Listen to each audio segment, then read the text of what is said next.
I think everyone looks at 2022, what will it bring, and what will the future be? And it's amazing. Even the disciples were kind of wondering what the future will bring and be, and they talked with Jesus about that.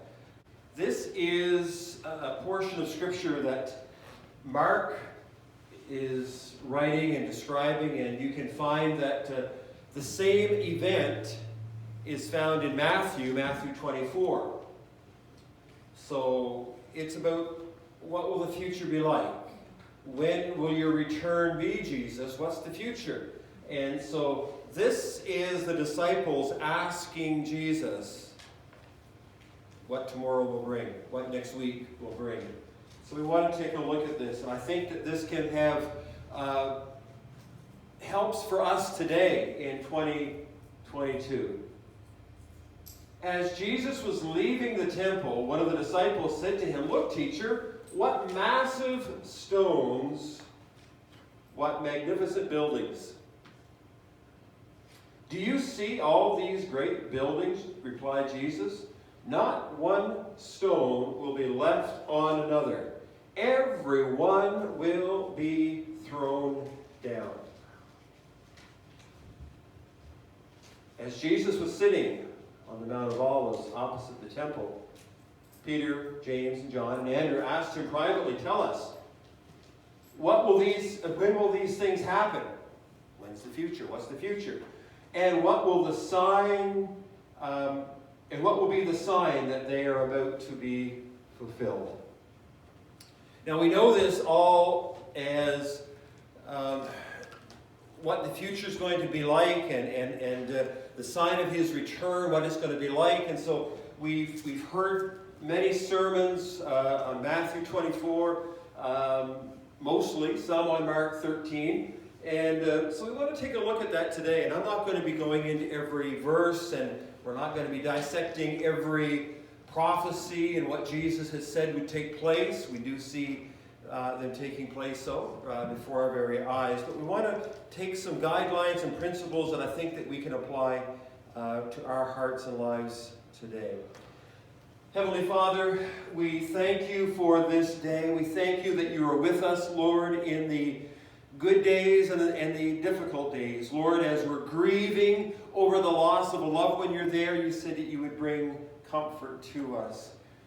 Lord, I'm so thankful that you have given us the ability to be able to rejoice in the good things of life. And when things happen, Lord, we give you praise and we give you honor, and we thank you for all that you have done for us. You're a God that knows our name, and you know it, and you pour out your love into our hearts and lives each and every day as we want you, as we are followers of you, Lord. You give us everything that we need. And I know that in 2022, that you also will give us everything that we need to be the people you want us to be your ambassadors, to be your servants, to be good witnesses. Help us, Lord, to take what you have, and may we apply it to our hearts and lives. Be with your people today. Encourage each one, for we ask it in your precious and holy name. Amen and amen. So the first thing that we want to take a look at is, where's our focus? You ever lose your focus? Now, why has that got to do with the story? Well, can you just use your imagination for a few moments? The disciples are walking with Jesus, and they come across the temple that is being built at this time. It's not completed. And they say, "What massive stones! What a magnificent building this is." And there was almost a sense of pride in what man was making. And there's nothing wrong with being, I guess, proud of your work that you do. But they were just, and Jesus looked at this as being a teaching moment for them. There was a sense of, look what we have done and accomplished as mankind. Aren't we pretty good? And so the disciples were in awe of the amazing, and this amazing, and it was an amazing structure. And they invited Jesus here to hey Jesus, don't you agree? This is pretty good. This is pretty awesome. In some books, as I was looking at it, I thought, well, I wonder how massive this temple would have been. And this was, I find this almost mind-boggling. But they said that some of the stones, and I don't know how. When you see the pyramids and stuff, never been there, but you see pictures of them, you kind of get an idea of the grandeur of. But they said some of these stones would have been, grasp this for if you can, 37 feet long, 12 feet high, and 18 feet wide. Wow. I mean, are you impressed? I'm impressed with that. How do they do that? That is absolutely amazing. And so technology today really is impressive. So what does this all got to do with this story? And I think that Jesus is looking for something that he can teach the disciples with. And sort of encourage them, I guess, about the future. Jesus was about the Father's business. He really was. And he wanted to teach these disciples. And I believe that Jesus is always wanting us to be teachable and to be taught by him and through the Holy Spirit. So what did Jesus see when he looked at this massive building, these stones that were being built? And in fact, I think that Jesus, his mission was to come to seek and to save that which was lost. He was not impressed by this grand building, the temple. He saw the lostness of mankind. That's what Jesus saw. Instead of being impressed what man could do, I think that Jesus looked and saw the emptiness of mankind who rejected him and said, crucify him. See what I'm getting at? I think that these need to be guiding principles as we go forward in 2022. May we see the lostness of man. May we see the darkness that people are in. May we see that the emptiness that mankind has. And we look around and we see people that are possessed with fear, despair, have no hope of a future, and are just trying to survive. Whereas Christians, I believe that we can not just survive, but thrive and be joyful. Jesus saw not these giant stones, but he saw man's hearts that were hard and not open to him. And so sometimes we can lose our focus, and sometimes we can only see what we want to see. There's an old song that Simon and Garfunkel sing, and that dates me, if you remember Simon and Garfunkel. But men hear what they want to hear and disregard the rest. We can lose our focus and just see I like this. This is all that I want to see, and we are rejecting everything else around us. So Jesus corrects the disciples, and he says this, do you see this great building? Not one stone will be left on another. Everyone will be thrown down. Talk about a God who's in control. Daddy, you mentioned it. God is in control. God has a plan and a purpose, and nothing will divert him from that. Man may make things, but these things pass away. We can't, it's hard to get a car today that doesn't rust out. Man doesn't make good things. God makes great things. And it must have been a shock to their system, the disciples, when they heard Jesus say this. Again, use your imagination. The building's not even built yet. It's an awesome building. It is being built. You know how long it took to build it? 80 years. 80 years, and it's not even complete yet. It wasn't complete till maybe 30 years after this conversation. So the building had been being built for 50 years. And so we're talking about an incredible building, and as Jesus is talking about it, it's going to be destroyed. It's not even complete yet. What's he talking about? 80 years after it was built, Titus, the Roman, came in and they destroyed the temple. Not one stone was left in its original place, or very few. It was destroyed, and it was. And you know why it was? These big stones, and there was a theory that the Jewish people had hid gold in amongst the rocks. So there's gold in them there hills. So we're maybe it's that rock. Let's move that rock. Okay, and everything was moved. In fact, there was even gold upon the roof, which, when there was a fire, they burnt what they could. The gold melted and came down in amongst the rocks and stuff. So this is how much destruction there was. And so as Jesus is talking with the disciples, it still hadn't even been completed, and yet Jesus prophesied and said it would be destroyed. Some of these disciples would have seen this. Some of these disciples would have seen, Jesus said that. Prophetic word.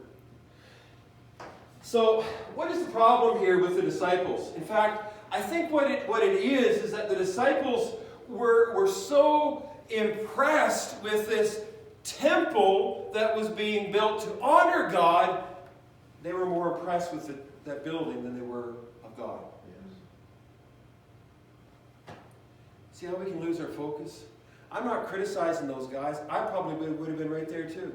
Isn't this amazing? Look at the technology. Look at the artwork. Look at this is incredible. I would have probably been there too. And I think what Jesus is saying to us today, that no matter what is taking place in the world today, let's not lose our focus, but let's keep focused on God, on Him. Well, how easy it is to get sidetracked, and we can get distracted from the truth. And Jesus wanted these disciples to have their attention focused as they went forward towards the future. And I think that's exactly what God would want us to do. Always be looking forward, but to be going forward with some principles and guidelines that He has given to the disciples. Let's go to the next page, maybe. Yeah, this is kind of interesting. So Jesus, as He was sitting on the Mount of Olives opposite the temple, Peter and James and John and Andrew asked Him privately, Tell us, Jesus, when are these things going to happen? And what will be the sign that they are about to be fulfilled? And Jesus uses that phrase that He says to them, Watch out that no one deceives you. And who's He talking to? Is He talking to unbelievers? Is He talking to the Pharisees? Is He talking to the scribes? He's talking to ones that have been following Him for 3 years. He's talking to His disciples, and He says, watch out that no one deceives you. As easy as it is to lose our focus, I believe it's as easy for us to be deceived. So, I'm not going to give you the whole rest of the chapter, but if you want to read, it's 37 verses long, Matthew chapter 13, and it's prophetic words. And I want to give you a little glimpse of it and stuff, but it's really a sign of the Lord coming back. It's really pointing to the Lord is coming back, and this is what's going to take place in the last days. And Jesus isn't necessarily highlighting so much that as He is how then do we respond and react. Jesus had their attention. And in these verses, Jesus' focus was not so much on the details of the future, but how the disciples should behave and act in light of that.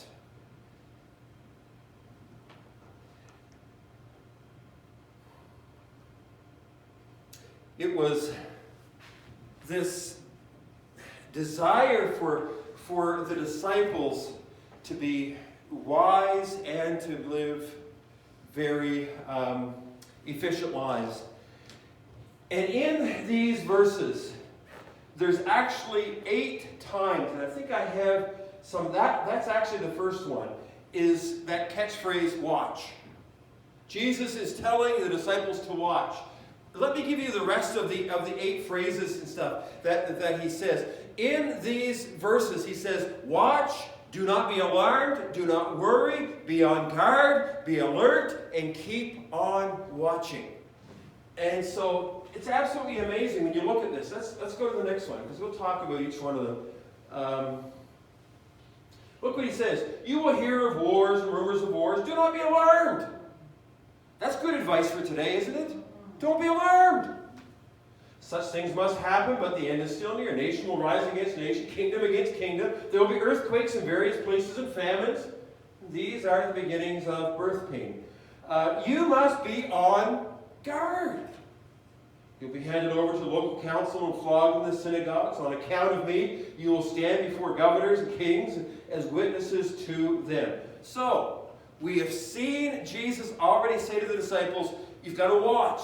These things are going to take place, but you've got to be watchful. You've got to realize it, and don't be alarmed. Don't allow this to stress you out. Don't allow worry to come in. Do not be alarmed. You must be on guard. Whenever you're arrested, whenever you're brought to trial, do not worry beforehand about what to say. Just say what is given to you at that time. For it is not you speaking, but the Holy Spirit. Isn't that comforting words? Do not worry. Holy Spirit will give you the words to say as needed. Go to the next page. So, be on your guard. I have told you everything ahead of time. Right here, in God's Word. He's given us that. So be on guard. Let's go to the next page. Oh, we get 2. We get 2 for the price of 1. Be on guard and be alert. You do not know when that time will come. Be on guard. See, Jesus is not necessarily speaking so much about prophetic, prophecy, and that, okay, this is what it means, this is what's going to happen, this is, and every detail down to the last little second, this is going to take place. Remember what he just said.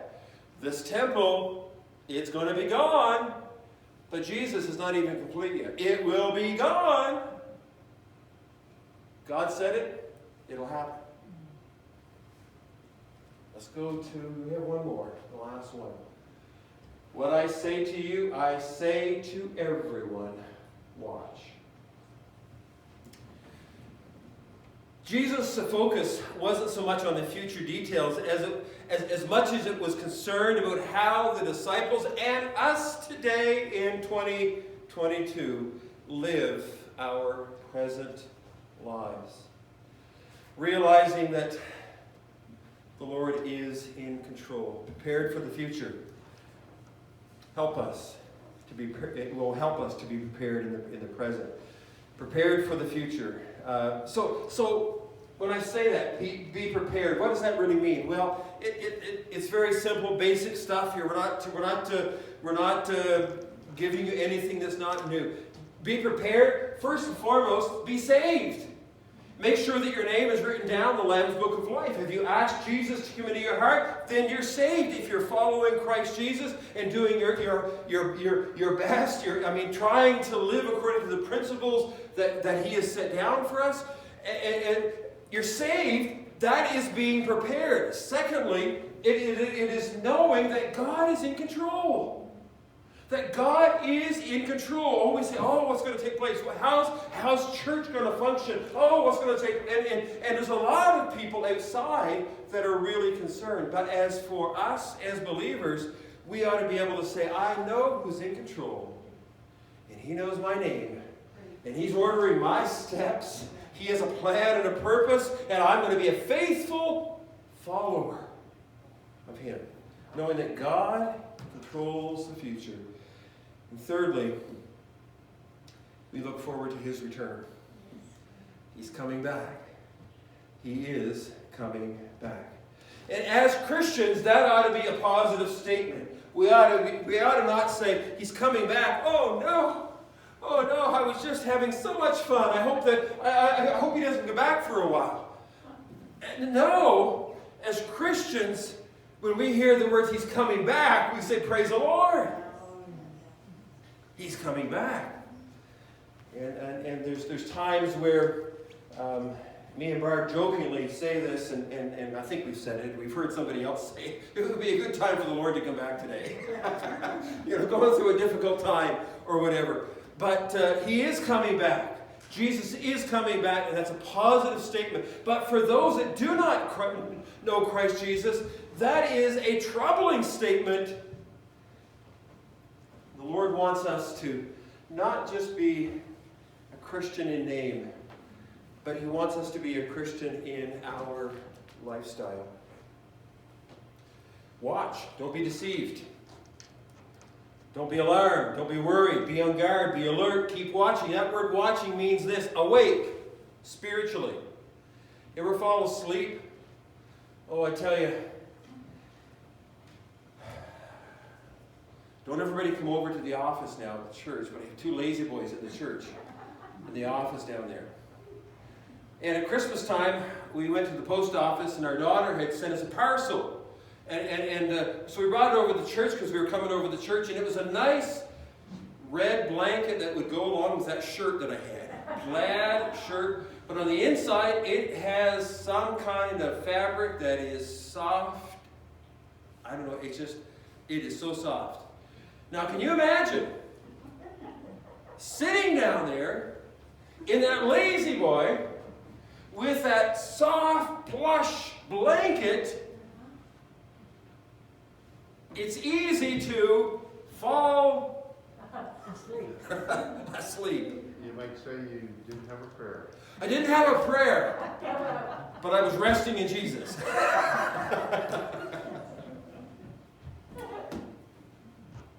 Praise the Lord. But to keep watch means awake, watchful, alert. And I like this term, vigilant.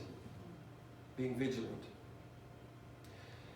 Now, I could go into each one of those 8 words and phrases, be on guard and watch, and we could but do you see it? Jesus is basically saying, this is what's going to take place. Zip, zip, zip, zip, zip, and he goes through it all. Very important. But he's saying, but just be on guard, watch. I'm going to tell you what to say when you need to say, but just keep following. Just be on guard. And as we look forward,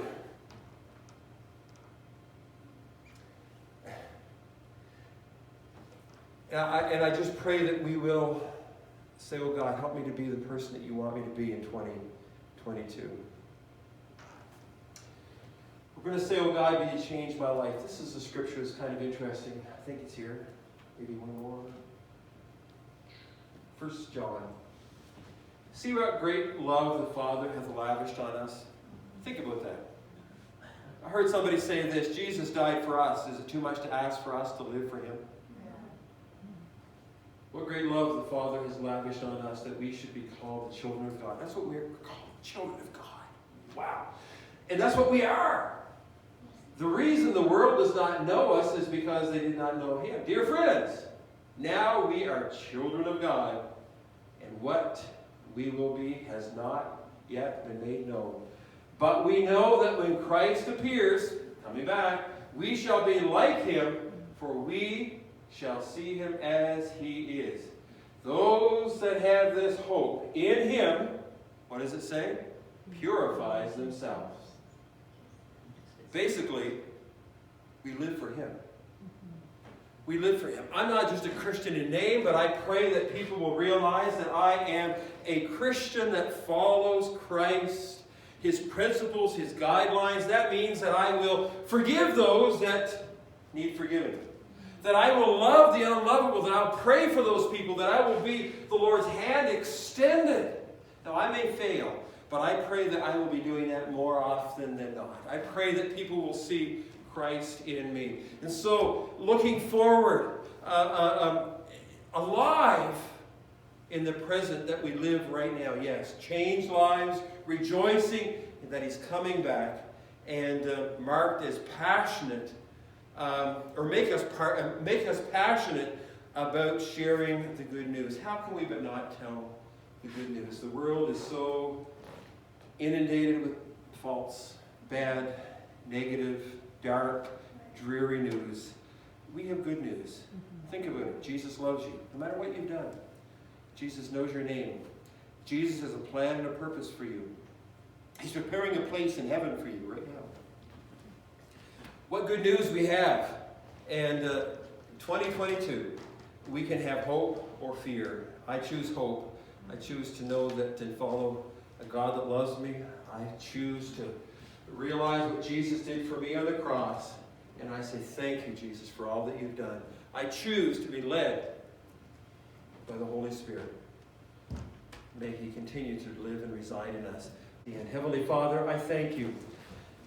Thank you for your word today. Help us, oh God, not to lose focus. And sometimes it's very easy to lose focus and, Lord, to see all the negative stuff and all the bad stuff and all the dreary stuff. And, Lord, we can get overwhelmed with it and we can become, Lord, just blinded because of it. Help us, Lord, to have our focus on you. May we not lose sight of who you are, what you're doing, and what you want for us to do. Help us, Lord, to be on guard. Help us to be watchful. Help us, oh God, to be alert. May we not be deceived. But, oh God, just speak to our hearts. Help us each day, Lord, that we will have our focus guided by you. May we see you each day high and lifted up. Thank you, Father. May we live for you each and every day. Speak to our hearts, oh God. Challenge us, Lord, the rest of this day, Lord, this coming week. Lord, may we be reminded of this, and may we not become overwhelmed with the world. May we not become impressed with what man can do, but may we be impressed. May we be overwhelmed by a God that loves us and is active in our daily lives. Be with us now, I pray, for we ask it in your name. Amen.